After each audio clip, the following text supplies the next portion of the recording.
Hello there, Scorpios. Welcome to your reading. When I was shuffling out the spread for you, I saw this image.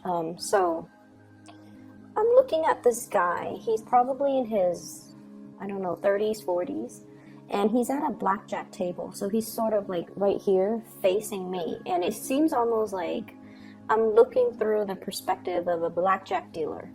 And I'm not familiar with card games, but I believe that's the game where you have to, all the cards have to add up to 21. And you want to get closest to 21, as close to the number 21 as possible. And you're betting, and you're playing against the dealer pretty much. And I see this man, he's got like already 4 cards that are in front of him. And he's saying like, hit me. And then the dealer gives him another card. And it's still a small card. It might have been a 3 or a 4 that was dealt, and then he says, hit me again, and he says it again. So when I saw this image, I immediately thought that you're taking a big chance, you're taking a big risk, because you feel like the gamble is worth it. It's almost like you're calling somebody's bluff, or you are doing something where there are a lot of risk involved, but there's also a huge payout involved as well. So you're kind of weighing out, these options. Like, if I don't do it, I would have gained nothing. But if I do it, there might be a little bit of a loss if I lose. But I could win really, really big if I do it. So if I take this risk, it will really pay out for me. So that's what it feels like. But the weird thing is, I didn't see any chips on the table. I didn't see any type of money being exchanged. So I don't feel like this is a monetary risk. I just don't get that element. But for some of you, it very well could be a risky, like a financially risky endeavor that you're undertaking. But I just feel like this is something a little bit more from the heart, which is, a gamble on relationships, a gamble on love, a gamble on something that you feel deep down. It's almost like calling somebody else's bluff, okay? So when I translate that message into the cards, some of the things that I'm picking up here is there's definitely communication between you and another person. And I feel like the communication has to be very, very, very well thought out. And the communication has to be very tact. So it's almost like you're sitting there trying to communicate with another person. And I almost feel like this element, you guys are naturally very cautious to begin with. And I literally see like somebody typing an email or texting and spending a lot of time making sure that the wording is just perfect. Spending a lot of time making sure that, everything is spelled out correctly, everything is grammatically correct, that there are correct punctuations, there are correct numbers and figures and things like that. So there is something that you're doing very meticulously, that you're doing with the utmost care, because somebody else is going to review it or somebody else is going to read it. So I feel almost like this element about, wanting to communicate with somebody, measuring your words, weighing out the word choice, weighing out what you're going to say, and being extra careful about how you come across and how the other person is going to receive your message. It's almost like wondering, is this the right tone that I should use? Is this the right way in which I should communicate? Am I getting my point across? So you're really reassessing this piece of communication that you're sending off to somebody. And what I feel here, we do have, let me see, we do have 2 people that you're dealing heavily with for this week. I have here the King of Swords. So this is an air sign, Aquarius, Gemini, and Libra.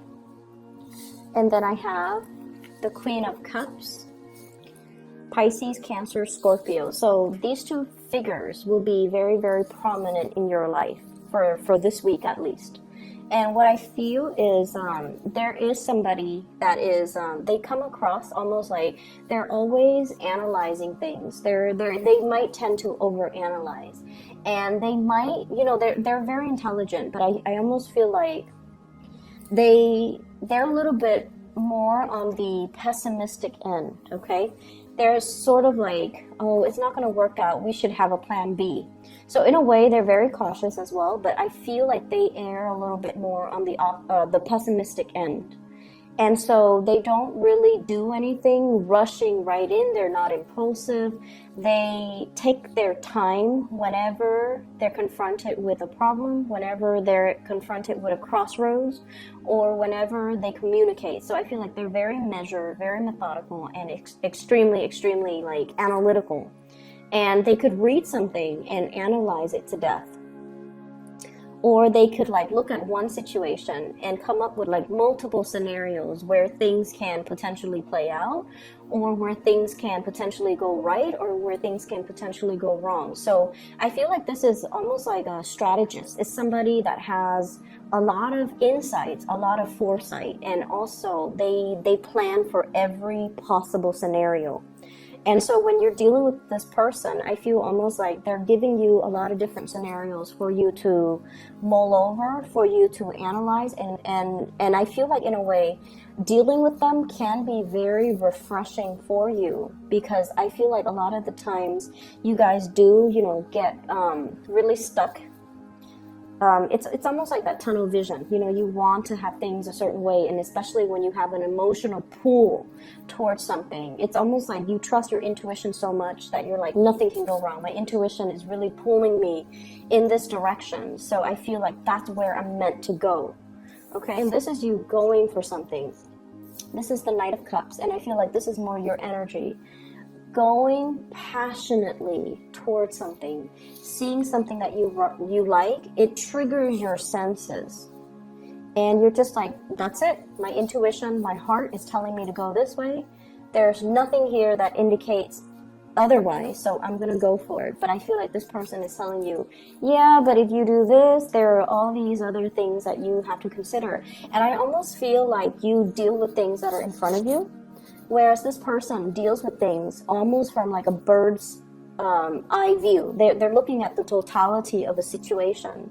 And they're like, well, if you take that route, further down the line, there's going to be some blockages. Whereas if you take this route, it's a little bit more circuitous. It's not as straightforward, but you can circumvent this potential pitfall. So you're dealing with somebody who is like that, and that's why your communication has to be very, very methodical and very measured. I feel for some of you, this is almost like a person that you're trying to please. Okay, so when I say that, I feel like you care about this person. You're emotionally there's some type of an emotional investment here. Because honestly, when you don't care about somebody, you don't care about their opinions, and you don't care how they perceive you. You just don't care. But I feel like you do care, and that's why you do things in such a measured way, because you want to please this person, and you want to, it's almost like you respect them. And so their opinions matters a lot to you. Their advice, their counsel, their opinions, whatever they say, it matters a lot to you. So that's what I'm seeing here. And if it's communication you're waiting on, it's going to take some time. If it's communication that you're waiting on from this person, I feel like it has to take some time. And I'm almost feeling, so the senses, okay, the senses. It's like someone who's, this might be a separate message altogether. There is somebody that is really pulling or really appealing to your senses. So they could be, very aesthetically pleasing to look at. Okay, so like you might be attracted to them, but I feel like it's a lot more than that. There's something about them that's very unique. And I feel almost like there's something about them that is very nurturing, that is very pure and innocent. And this is what I'm drawn to. This Two of Cups. It's somebody that is not afraid to be vulnerable. It's somebody who's, she's completely naked and she's okay with it. And it's almost somebody who's like it's like a naturalist, somebody who enjoys the simple things in life. They're not bogged down with status, money, power, prestige. They don't really care about those things. They have more of a heartfelt energy with them. They like simplicity. They like minimalism. They just, whatever the normal average person values, this person isn't like that. And so in a way, they're really unique. They're quite independent and they're quite fearless. And I feel like that's why you're really drawn to this person. I almost feel like this person, their attention is kind of focused elsewhere. That's what it feels like to me. It's like you're charging straight forward to this connection. And I feel almost like their attention is elsewhere. So if this is like somebody who is an ex, if this is somebody who is brand new in the picture, that is really striking your fancy, or you find yourself very attracted to them, I feel like it's gonna take a big grand gesture for this person to fall in love. It seems like this is not somebody that falls in and out of love easily. It's not somebody that's like that. And so it takes somebody pretty spectacular. It takes something spectacular to really capture this person. And every time I see birds or I see imagery with wings, it's somebody who might be flighty, or somebody who might be fickle, or somebody who is kind of afraid of commitment. Okay. And so going back to that image where you're at the blackjack table and you're just like, hit me, and you're calling the dealer's bluff. It seems like that to you, to me, where you're just like, you might be calling somebody else's bluff, or you might be, you might feel like somebody is being false, where they're pretending to be a certain way, but deep down they are a different way. And they might not even be aware of that they're sending out mixed messages, that they're sending out mixed signals. But I feel like you guys can really, you have really keen intuition, and you can kind of splice at the truth. And you can, within like 5 minutes of meeting somebody, really analyze them, even without meaning to, you can kind of like sum them up, and you would be very accurate with your assessment as well. But I just see this situation where it's almost like you might have it in your emotions that they are a specific way. And once you're set, your emotions are set, it's really hard for you to see outside of that framework. And this is true of all fixed signs. Okay, like the air signs, so like the Aquarius, the Leos, or even the Taurus. But with the air signs, once they form their opinions about a certain topic, about a certain stance, about a specific person, they don't really change. Okay, and then I feel like that's the same way with Taurus. Once they're fixed on a course of action, they don't deviate. And then I feel like, once again, you're at that blackjack table.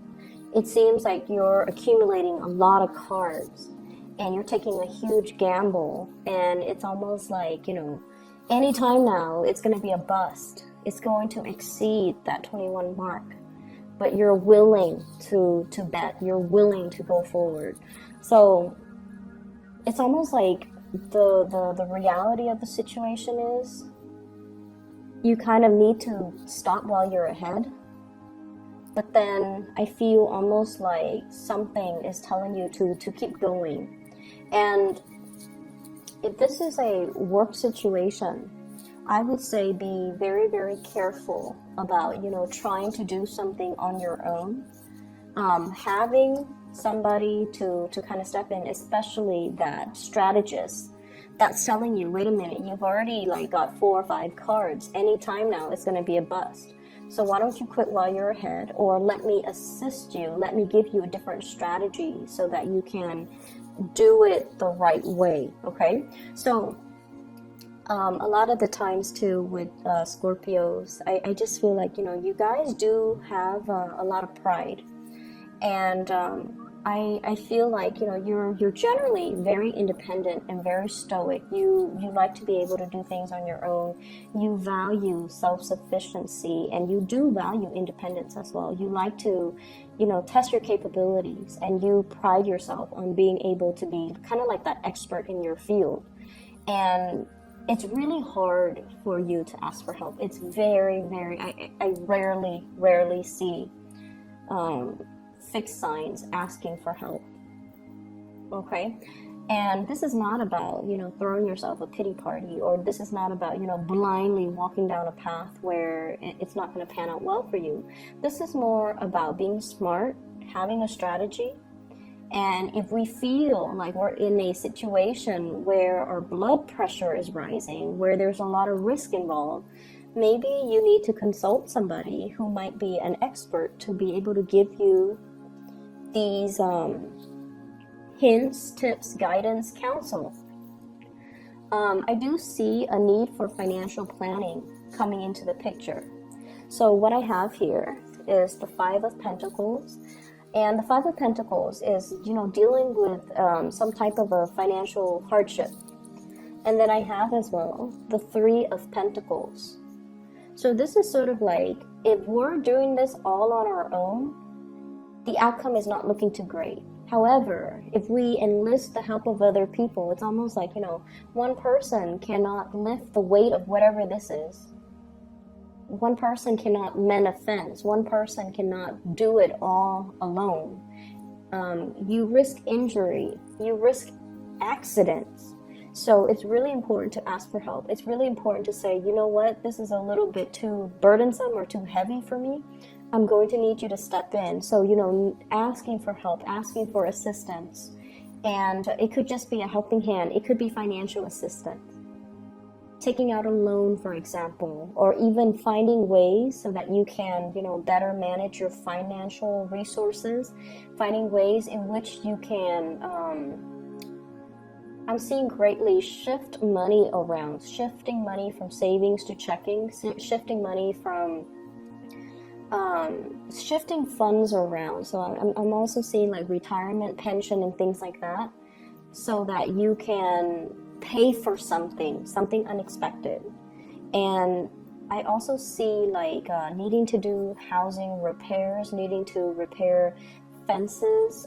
Things might have been blown out during the things might have been knocked down, things might have trickled in. So I feel some element here about having to repair some type of a dwelling, and you might need to dip into your savings account in order to do that.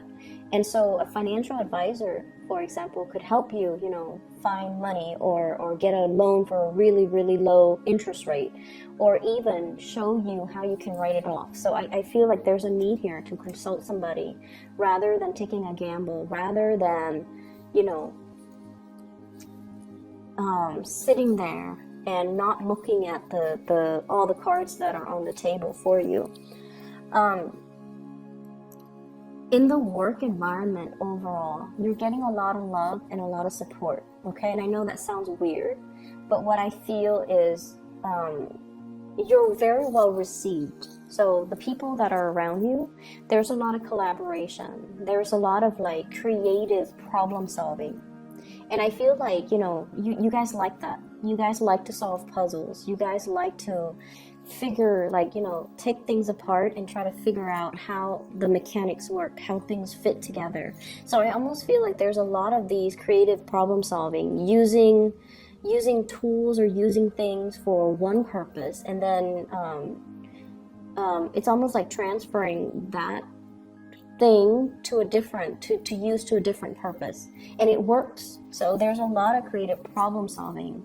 There's a lot of talking things through with another person, and the person can provide you with a lot of insights. Okay, so I feel like it's a very collaborative week, and it's really not indicating to me that you should keep information to yourself, or you should try to test your luck and do it on your own. Because like I said, you're getting a lot of love and a lot of support, and you're being looked at very, very favorably. So anybody will be more than willing to come to your rescue, to help you, to assist you, or even to sit down and, pick your brain. So it's really important to, try not to do it on your own, okay? I don't see a very busy energy, but I see this sort of like merry-go-round.